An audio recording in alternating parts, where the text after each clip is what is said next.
Welcome to Focus. I'm your host, Perry Atkinson. Welcome to Focus today, and always a delight to have in the studio with us Patrick Doyle. He heads up Veritas Counseling, and we're going to talk about something to begin with. We are eventually going to get into holiday pressure. Okay. Because that is... It happens. It happens. Yeah. You know, and you add the mixture of life to holiday pressure. Yeah. Blended families. Yes. Unresolved issues. Yeah. Oh, my stars. All of a sudden, the turkey you're eating turns cold. The people you avoid all year long otherwise. Yeah, and you're forced to smile at them. Yeah, right. All right, so we'll deal with that. But we came across an interesting thing is that the news in America, for the most part, is negative. Yeah. You know. The other thing is that this is one of my little pet peeves is, and I'm kind of a news junkie guy, you know, and I got into the television, radio industry kind of through the back door, flying airplanes and all that. Right. But I kind of learned in a news talk, radio, television setting. Right. And so I have come to the conclusion that all this conservative talk radio is so cynical that you're not left happy, you're left angry, and all this stuff. Yeah. Well, what's happening, it appears that people are getting overload with the negative. Absolutely. If you listen to too much talk radio, you hear yelling and screaming and cussing. Yeah. Even from people that you wouldn't think would go down that road. Right. Who claim to be Christian, by the way, Yeah. using vulgarity. I don't get that one. Right.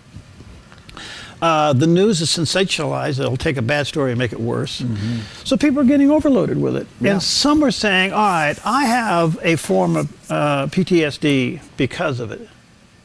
Can we go that far with it? Well, maybe you have to describe what yeah, well, I mean, post-traumatic syndrome. I think that would be like a whole show to talk about PTSD, post-traumatic stress disorder. But listen,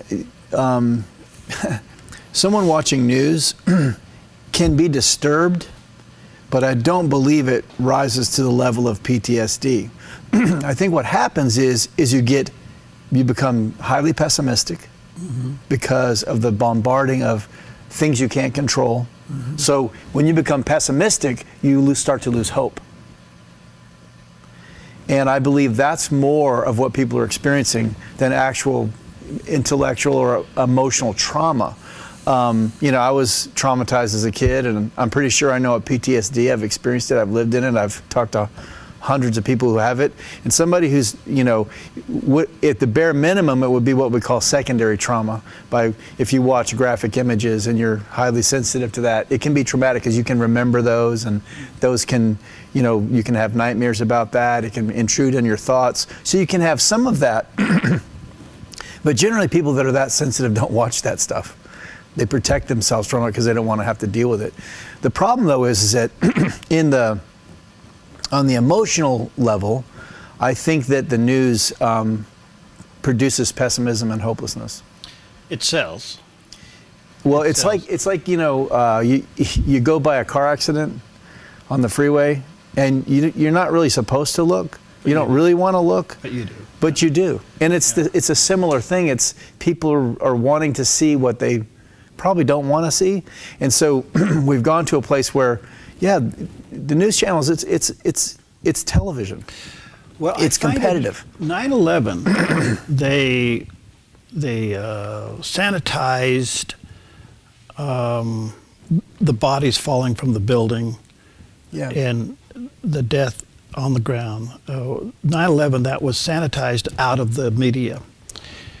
Friday comes Paris. Yeah. And all of the media stations that say, we're going to show you something here, we're going to give you a warning. And now we're showing bodies, we're showing blood, we're showing all this stuff. Yeah. And so it seems that the culture is changing where they're now, instead of not showing it, they're showing it. And it's rising the level of anxiety on top of anxiety. It's kind of like stress on top of stress. Well, yeah, if you look at the consequences of, you know, hundreds of people being killed by terror, I mean, that produces fear, right? Right. Where these people are sitting at a restaurant having dinner, they're at a concert, you know, these are not people that went to war. They were people that were just living their lives. So that produces a level of anxiety. But and I've said this to many people in my counseling office, Perry, that guys that come in and have anger issues with their wives or with their children or whatever, one of the things I always suggest that they do is stop watching news and stop listening to the radio.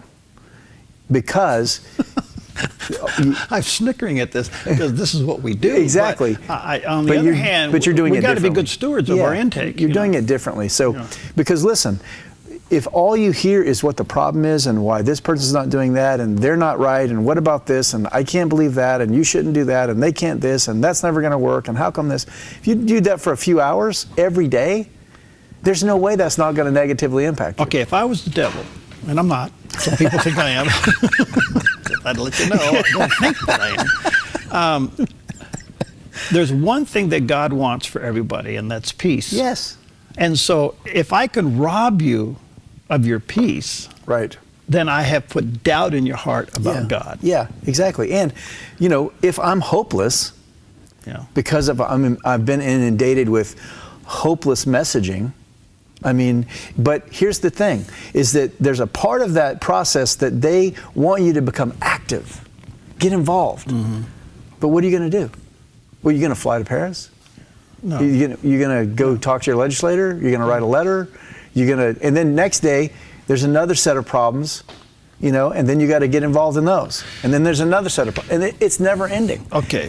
Why don't you do some stories I've seen on your programming where there's a story about somebody doing something beneficial, somebody loving someone else, God doing something. I'm not against people hearing about the news and being made aware of what's happening, but that can't be all that you take in. Well, we try hard here to not sensationalize it. Yeah. I have come to the conclusion, because one of the testimonies that we get from people scanning the dial, well, I just happened to find your program. Yeah. Okay, you can call that a coincidence. Yeah, right. Coincidence is God's way of staying anonymous. Mm-hmm. Yeah. But really, God connected you at the right time. That's right. And that is that they found hope in the message. Mm-hmm. Now, I can't tell you how many people that are listening to all of the talk radio out there, and I'm telling you, it is cynicism on steroids. Yep. There is no hope in it, and there's no answer to it. There's just anger and frustration. And it's always making sides. All right. There are 3 stages you go through. Here's a message for you. Okay. Okay, so if you preach this, send me the offering. Okay. Okay. The first stage you go through is shock and awe. Mm-hmm. You're in shock and awe. Right. The next stage you go through is anger and blame. Yeah. And the problem with anger and blame, that's where most people stay, because they think anger empowers them. No, it weakens you. Yeah. Mm-hmm. Okay? Right. If you can get through the anger and blame process, because if you listen to cynical radio or talk shows or television, it's always about the other person. Yeah. It's their fault. They did it. We got to strike here. We got to go over here. We got to write this. Okay. So it's always fun. And then the third stage, when you finally realize you've been lied to, so to speak, you're probably getting the truth, but you're getting it so ratcheted up, is personal responsibility. Yeah. What can I do about it? Well, if you look at the problem, you say, I'm just one person, I can't do anything about it. Oh, yes, you can. The first thing you can do is take control of your own life. Yeah, exactly. And what does that look like? Yeah, exactly. And so if we spent more time, listen, I've said this many times, if I could force people to repent, I could save the world. You force? Wrong word. Exactly. I can't make people take responsibility for their actions. I cannot do it. I wish I could. Yeah. And the only person that can bring somebody to a place of taking responsibility, in my experience, is God. Right. No matter how much information you have. And so that getting to that place of humility that says, I got to look at me and deal with me, and then the people that are closest to me. Yeah. That's how we're going to radically transform things. We're not going to radically transform things by, waving the flag 24/7. I tell you, I'm sure you have too, but I have counseled men that are so angry about what's going on that they take that anger into their house. Mm-hmm. And if I was the devil, that's what I'd do. I'd rat you up a couple of notches and send you home and destroy the peace of your own home. Yeah, and then ultimately tear at the fabric of your marriage and the relationship with your children. And so, but then from my perspective, Perry, I look at, the God that I know, the one that has revealed himself to me, and I don't see that. And he was neck deep in the injustice of this world. Right. But that's not how he dealt with it. He never went the political route. But you're not suggesting passivity. No, he changed the world. Okay. Let me take a break. We're going to continue with this. But we are going to get into holiday stress on top of social stress. This is my dovetail. We just thought we'd pump you up a little bit today. Anyway, Patrick Doyle is with us from Veritas Counseling. We'll be right back.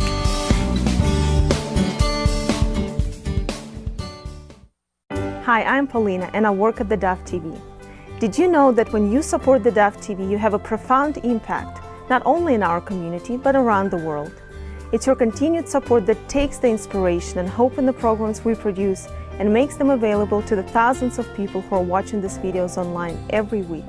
Help bring encouragement and hope to our valley and beyond by making a secure online donation today at our website, thedove.us.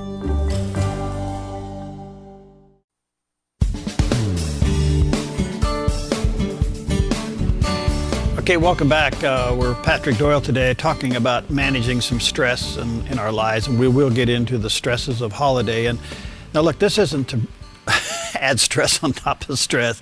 It's to kind of help you weave your way through this and separate it. One thing that God wants for everybody is peace, and the peace that surpasses human understanding. How can how could Jesus sleep in the boat in the storm? Right. He had a peace that surpassed the understanding of the moment. Yeah. Can you have that peace in the storm of what's going on in the world, in your life, in your backyard, maybe in your family? Yeah. And the answer is yes, you can, but there is something that's required of you.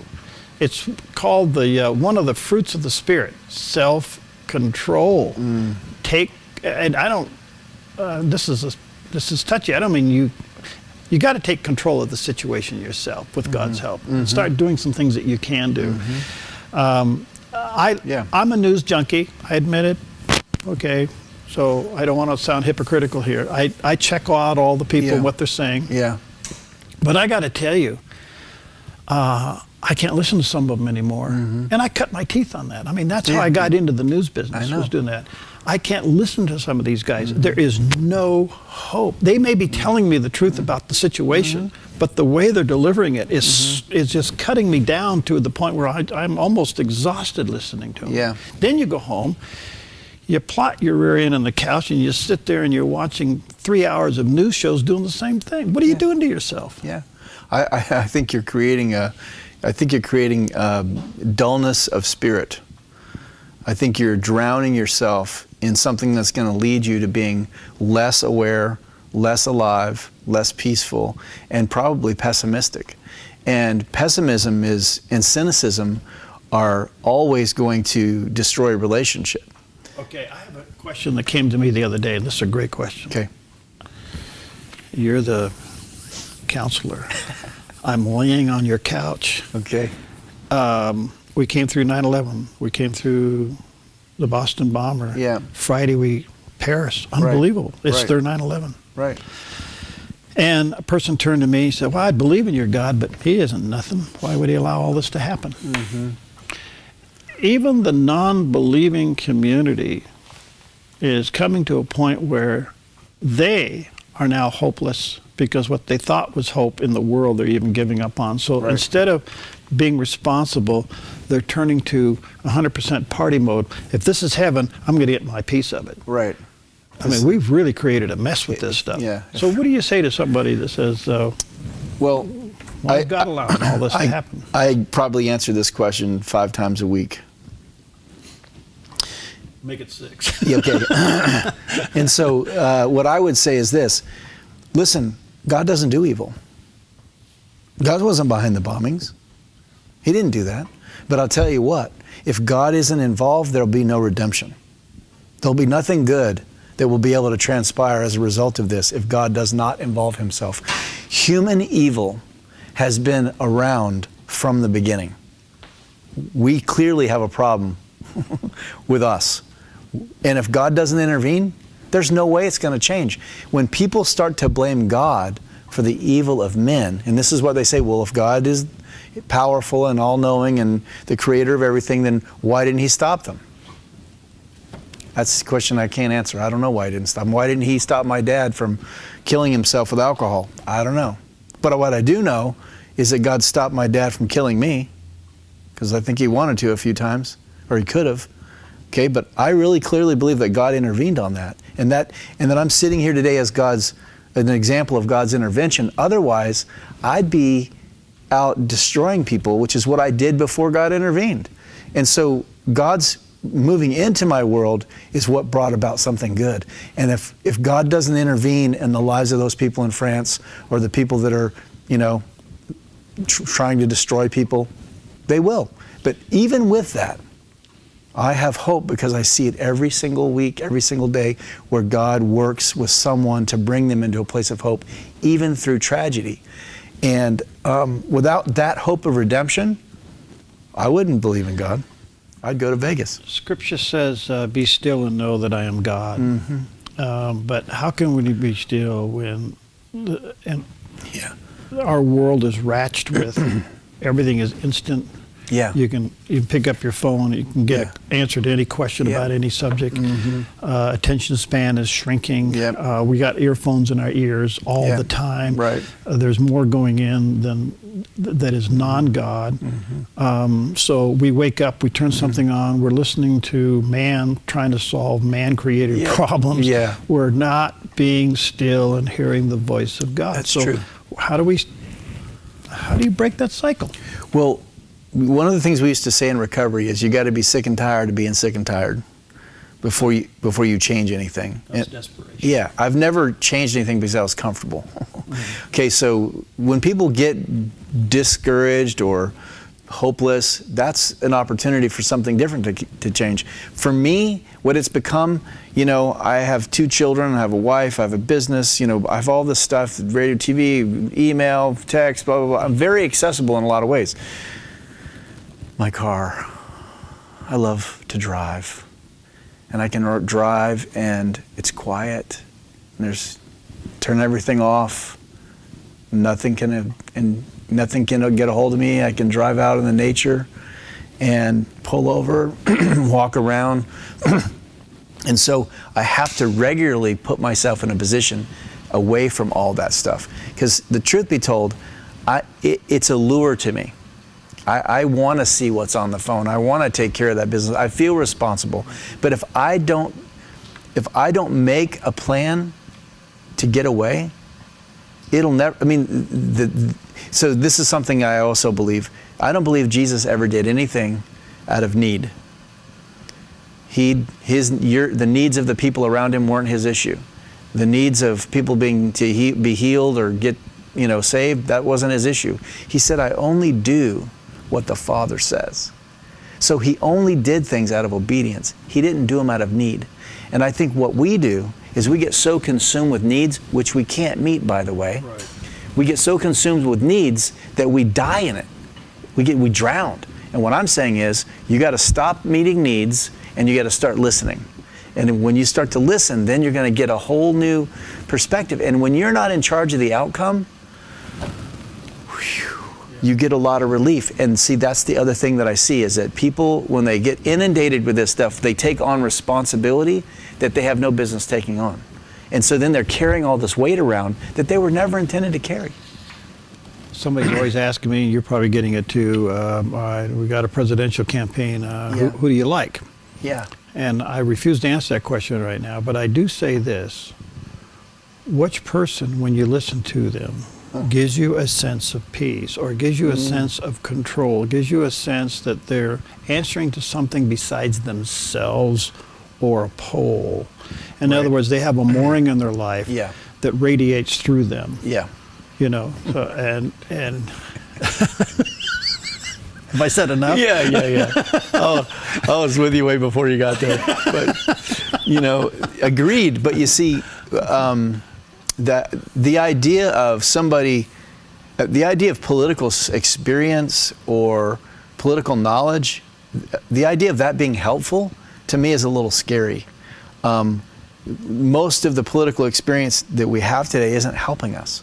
We need something else. We need some other we need to start looking at things from a different perspective. Political wrangling has led us here.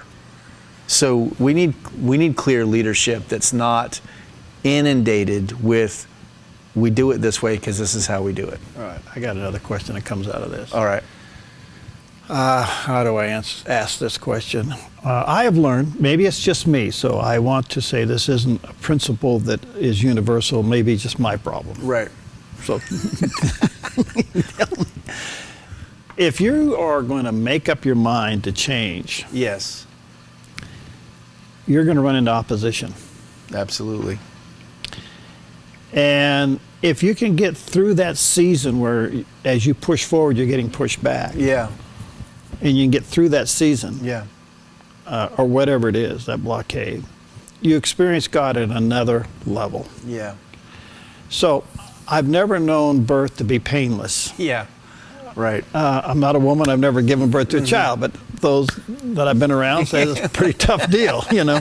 But spiritually speaking, you do that. So if you're going to come away from all of these worldly voices in your life, and you're going to try to break away from that and create a zone by which you go through, Right. there's a principle being said today in churches that really concerns me. Instead of going through that test, we want to replace the test with messages that don't include a test. Yes. What do we do? Is that that okay? Or- Well, I think that, well, for, you know, again, I might have a biased opinion because I deal with a very particular slice of the world. No one comes to my office because their life is going well. Okay, so I deal with problems every day. That's what I do. And what I see is miraculous intervention, transformation. I see God reveal himself. I see people come to my office, completely resist any sort of input, talk about their own thing, have their own ideas, and continue going down a hard road.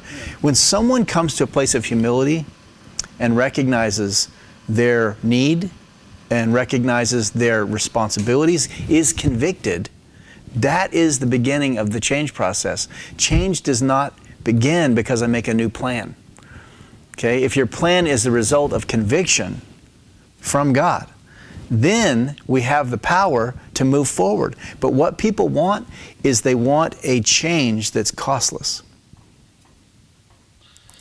Yeah, and I want to be careful here. I don't want to want that step on too. any toes, but that can be a message that we are preaching today. That it's conversion without hardship, so to speak. Does that make sense? Yeah, I think that's part of why young people are, leaving the church at a rapid rate. There's lots of studies out there about kids who go through youth group and then go to college up to, it's like in the 80 or 70 percentile that never return to the church, because what I understand from the research is that they realize that once they get into the world, what they were told all that time isn't really real.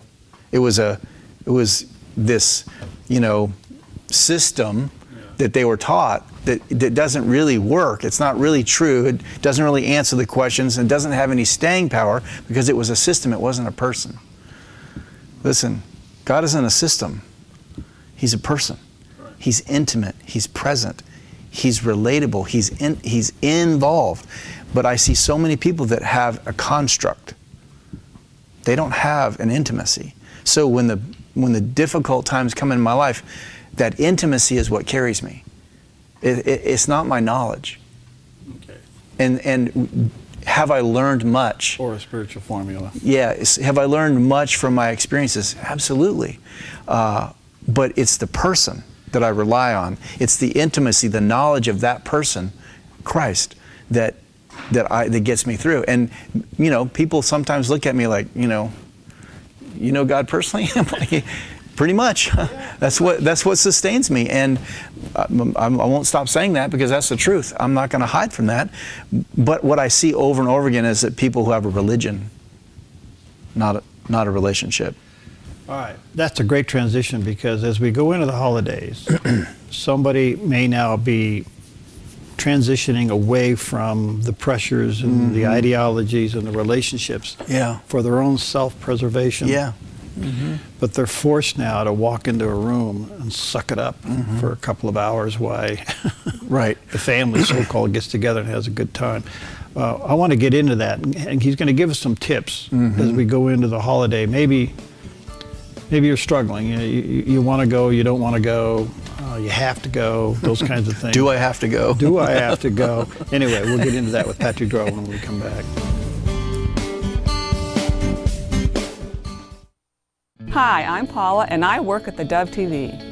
Every day we get letters and emails from people who've been encouraged, blessed, and challenged by the programs on the Dove TV. But we couldn't do it without you. Did you know that more than 90% of our income comes from people like you? You can help us continue to bring inspiration and hope to our community by making a secure online donation at our website, thedove.us, or call us at 541-776-5368.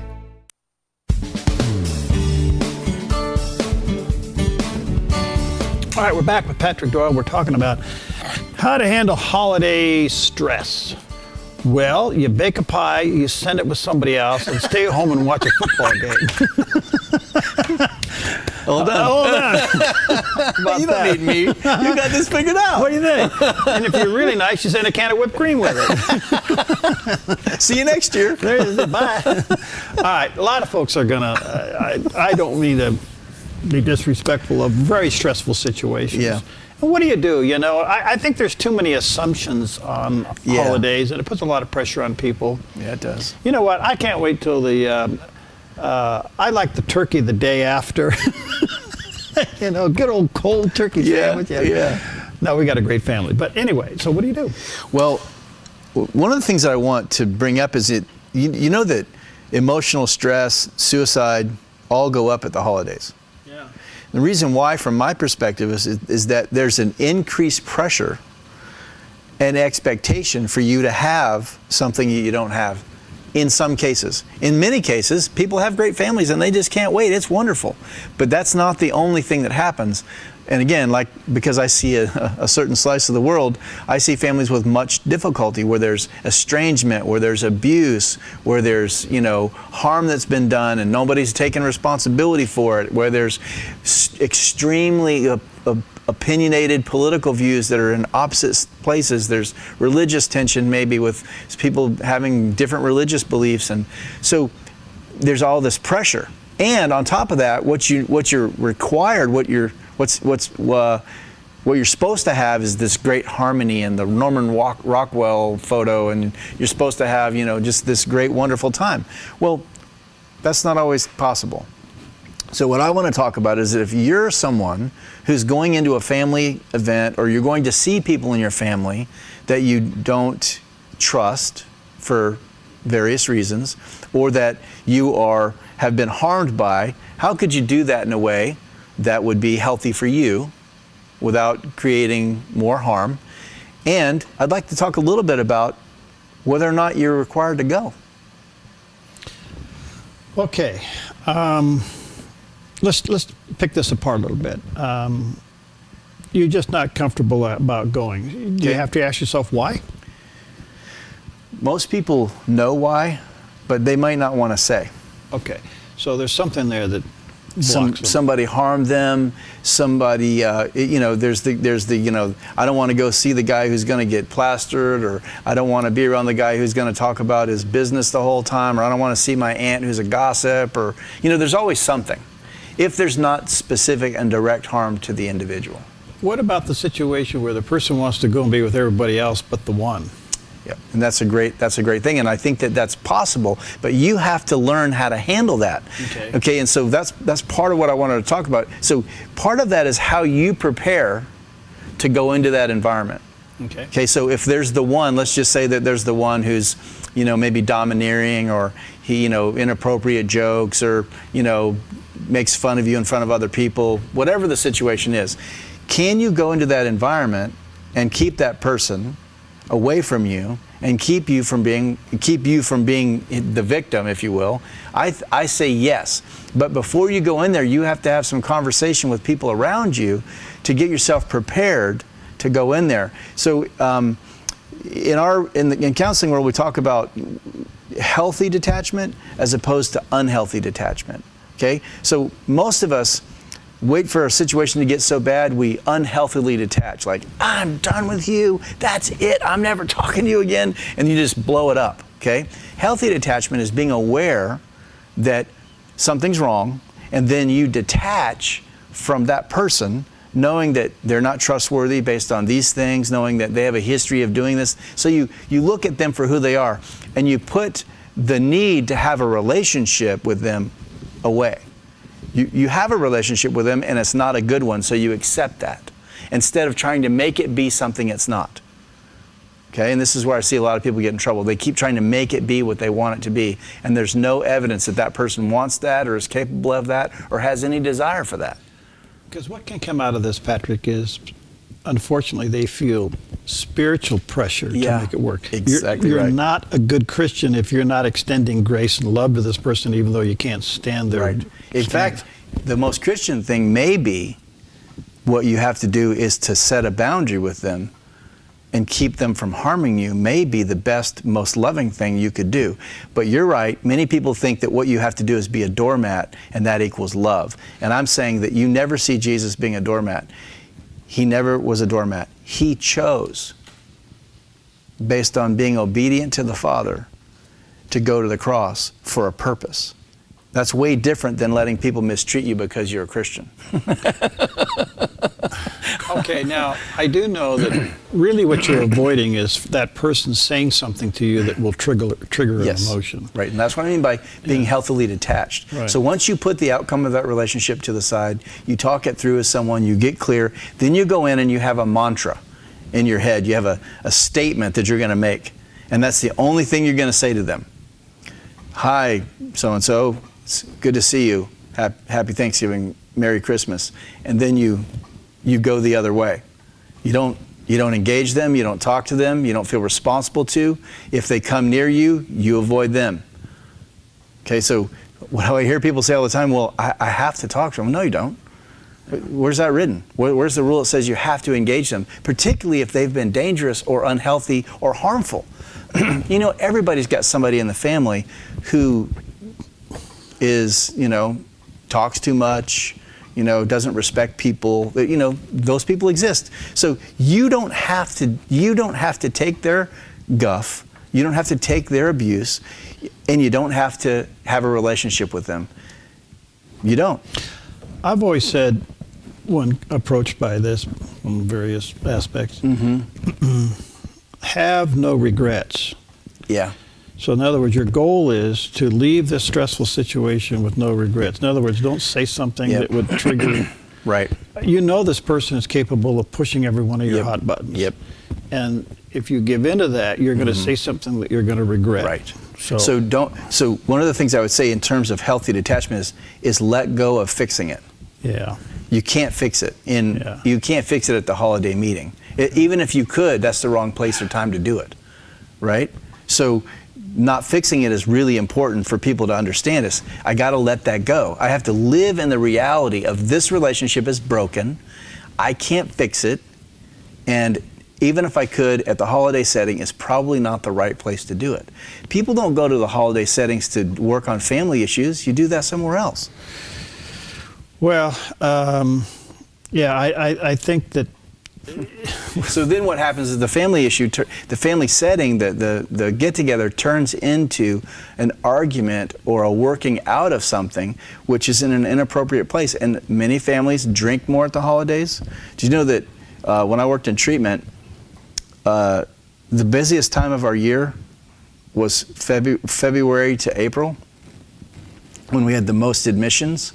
And the reason why was because during the holidays, people would get out of control and people would notice it, and then it took about a month of percolation for people to get into treatment. And it was always related to stuff that happened during the holidays. They drank more, they were partying more, they had stress at their family situation. they got a little inebriated, got honest. Did you see the movie with Jim Carrey, Liar, Liar? Yes. Well, there you go. And so, sometimes what happens in those family settings is people lose their inhibition and they just start saying stuff. Right. And then what do you do? So your goal is to go to the family setting, be kind to people, but also you need to have an exit strategy. Yeah. Go into it with an exit strategy. So if so-and-so, such and such happens, and if you're married with your wife, you're like, okay, honey, here's the deal. if this happens, we're gonna have a look, we're gonna have a signal, and then once that happens, we're gonna make our exit, we're gonna say our goodbyes, and we're gonna get out of there. Don't be trapped. Make sure you always have an exit strategy. Don't put yourself in a position where, I mean, even something like where you park your car. Make sure you can get out. Because I can't tell you how many people have said to me, well, you know, I kind of stayed and the car was kind of trapped. I didn't want to ask anybody. And then some big, horrible, traumatic thing happened because they didn't get out of there in time. So you have to navigate that with care. And remember, you're not worth being abused. You're not worth taking the shot. Don't let it happen to you. I've also learned that if you know that person has a history of saying things that gets at you, Yeah. train yourself not to respond. Exactly. Now, it's not easy to do. It's not. And I because have you want found to. that when you go the silent route, Right. one of two things happen. Usually what happens is the offender gets the message, backs away, Yeah. curls up in the corner and goes somewhere else. Right. Some will say, sometimes it'll go just the opposite. They just implode and Yeah. do more. But if part of it is you're not going to respond. Right. If somebody says something, you can say, well, okay, whatever, Right. just move on. Don't Right. respond to it. If you Exactly. do, you light the fire. Don't take the bait is what I say. Yeah, don't take the bait. Because many of those times what people are doing is trying to bait you into responding. Yeah. And so if you say nothing, at the bare minimum, at least you didn't do anything to create the problem. Right. Okay, so that's why I mean you have to go in, particularly with problematic relationships, you have to have a plan of how you're going to handle what's going to happen so that you don't get yourself into a reactive state. And then once you're reactive, those things can escalate really quickly. All right, let me take a break. When we come back, when is it appropriate not just don't go? Okay. With running the risk of being seen as too righteous. I'm sure you never dealt with that problem. I never have. Okay, we'll be right back with Patrick Doyle.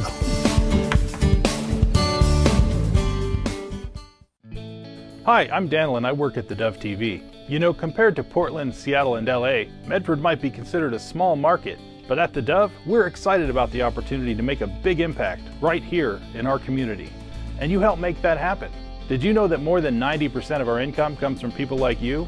You can help us now by making a secure online donation at our website, thedove.us, or by phoning 541-776-5368.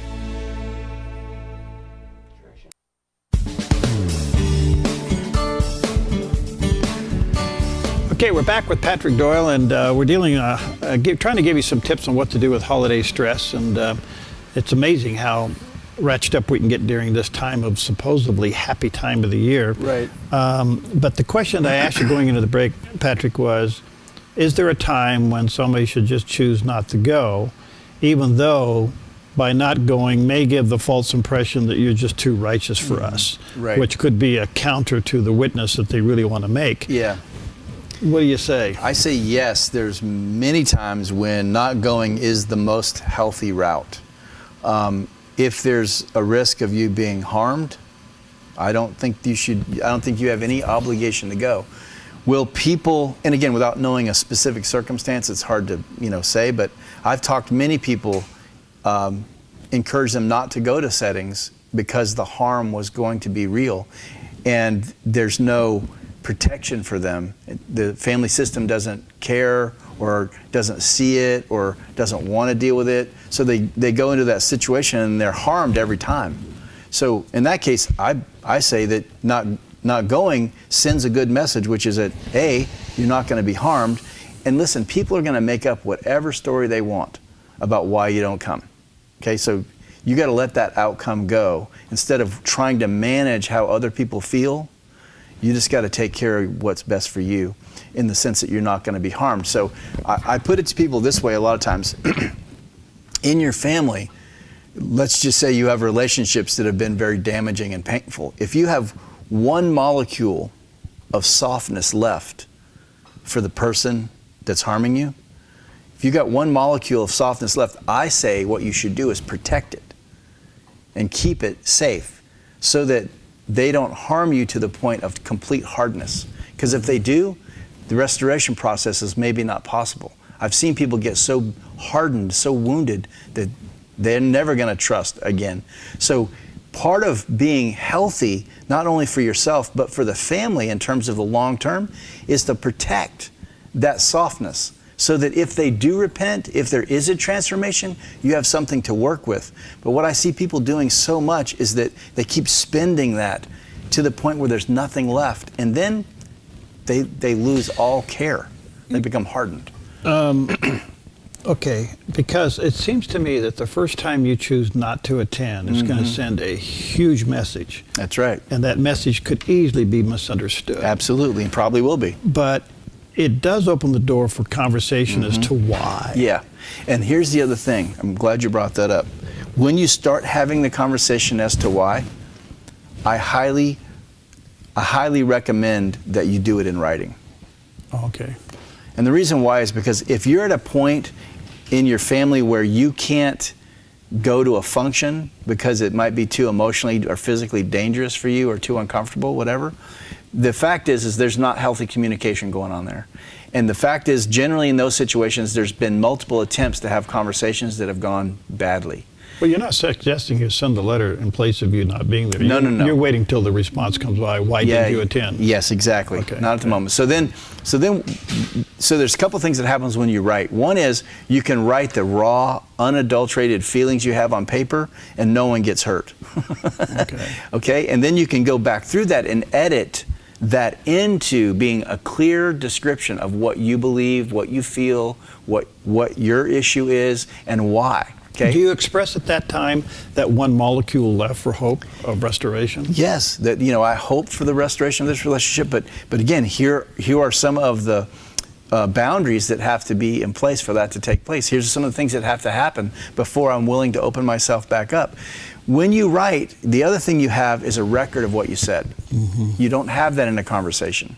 In a conversation with somebody, particularly who you have a lot of emotional content with, an eye movement, an intonation, a body language, a subject matter can trigger you and send you down a road that you don't want to go. But it overpowers you. When you write, that doesn't happen. You can keep the conversation on track. The other thing is that when they start to spin it, which they inevitably will, you just go, well, no, this is what I was saying right here. And you refer back to the document. The other thing is that person can get that information from you without you being present. So if they have a reaction, it's not something you have to be privy to. You don't have to watch it. Makes good sense. And they can have that message repeated to them exactly the same as many times as necessary. I tell this story a lot, but my dad, when I went into the military, was exceedingly happy because he was a career military guy, and he wanted me to go in. I swore I never would, but I did. And I went to Germany, and when I was in Germany, I was working in a residential drug rehab place, and so every day I was working with my dad, in essence, this military guy who's an alcoholic, and he's a war veteran, and every day I'm working with these people, and so over time, God's like, you need to tell your dad what you've been telling these guys. And I'm like, I'm not telling him that. If I tell him that, he'll fly over here and kill me. I'm not doing that. There's no way. I'm scared to death of that guy. I'm not going to tell him this. You're crazy. So I wrote him a letter. God is relentless. He got me there. But here's what I did is I wrote him a letter, and we had been communicating every week for months, and that was unusual. It was the first time me and my dad ever had much communication. And so it was not painful. And so I sent this letter. I'm abbreviating the story radically, but I sent this letter, and I was pretty sure that he was going to come over and beat me up. Well, I sent the letter, and he went dark for 8 months. I didn't hear a word. I'm thought, yep, see, he's just going to show up one day, and he's going to slice my throat while I sleep. Anyway, about 8 months later, the phone rings. It's my dad. And he's like, hey, how's it? Just nothing happened. And I was like, okay, I'm going with that. I'm not gonna say anything. I'm like, I didn't send no letter. I'm never gonna talk about it. So we went on like that. When he died, years later, I was cleaning out his closet, and we had exchanged many letters over time. Guess which letter he had? That one. That was the only letter out of all the letters I wrote that he had, and I could see that had been in and out of that envelope a few times. You could just tell it's worn, and God, as I sat in that closet sobbing that day, said to me, he heard you. And that was so good for me to know that my dad heard me. Even though he couldn't deal with it, even though he couldn't respond, it was important for my grief process to know that I had communicated that. And so I say that to people, like, it's important that you communicate what's going on, but what you have to do is disassociate yourself from the outcome you desire. You don't have any control over that. What an incredible story. Isn't that? I never heard that one before. Yeah. All right, we only got a few minutes left. Let's deal with the struggle that somebody now is facing, whether or not, what to do. Next Thursday is Thanksgiving. Yes. That starts through Christmas Yep. and through New Year's. They're just uptight about going. How should they self-examine what to do? So, do you have anxiety about going? If you have anxiety about going, try to sit down and write why.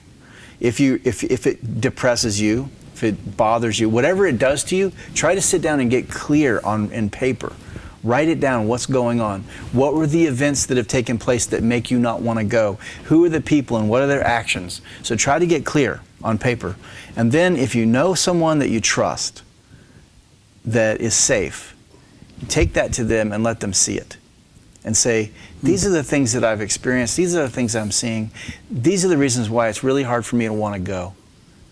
And get some feedback, and you know, Especially if there's other family members involved. Exactly. Sometimes you don't want to be there, but you want your kids to be with the other kids. I mean, there's all kinds of dynamics.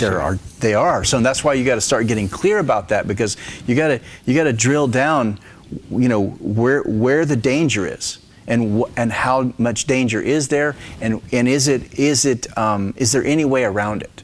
So can you go and keep yourself isolated and be a little uncomfortable, but your kids get to go and get to see their cousins or whatever? Or is it like, no, it emotionally will wipe me out for 2 days. I won't be able to function, or, you know, so you have to understand the nuances of those circumstances. And that's why I want people to sit down and get clear about it, because generally what we do is we live in a lot of denial about our family. Yeah. On the other hand, it's just one day. Can you handle it for one day? You know, right. But maybe you can't. Well, I've been in Perry, I've been a part of situations that are so extreme at times on an emotional level that there's no good that's going to come out of somebody putting themselves through that. But I don't know that that's the circumstance. One of the things I really wanted people to know from today is that, look, you have the right to not go. Okay, you have that right. Whether or not it's the best move, that will be determined with some conversation, some writing some stuff out, and but if it's a difficult circumstance, don't go without a plan. Less than a minute. It's a huge question, but I'll give it to you. You do this to me all the time. Maybe it's time for somebody in this relationship to be adult. They're listening to us today, and they need to reach out to Uncle George and say, you know, we've had some stiff moments past. I want you to come to dinner. Right. Let's just put all that behind it. Is that okay? Yes, as long as Uncle George knows that these behaviors that he's done historically are not going to be tolerated. I want you to come, but you can't do these things. Okay. Because if you do, we're just going to have a repeat of why everybody hates you coming.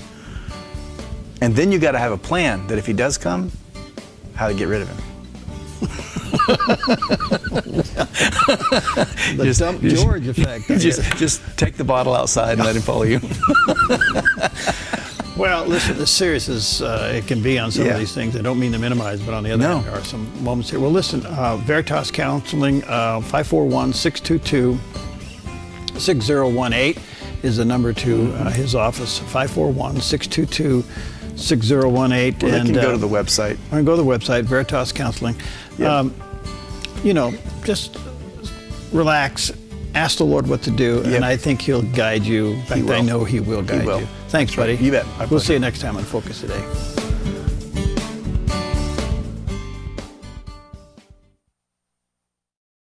Hi, I'm Jim, and I work at the Dove TV. Every weekday between 6 and 8 a.m., our award-winning news and sports team bring you the best morning show around. It's live, it's honest, and it's a whole lot of fun. And you help make it happen. Did you know that more than 90% of our income comes from people like you? You can help us continue to air local programs that share your voice by making a secure online donation at our website, thedove.us.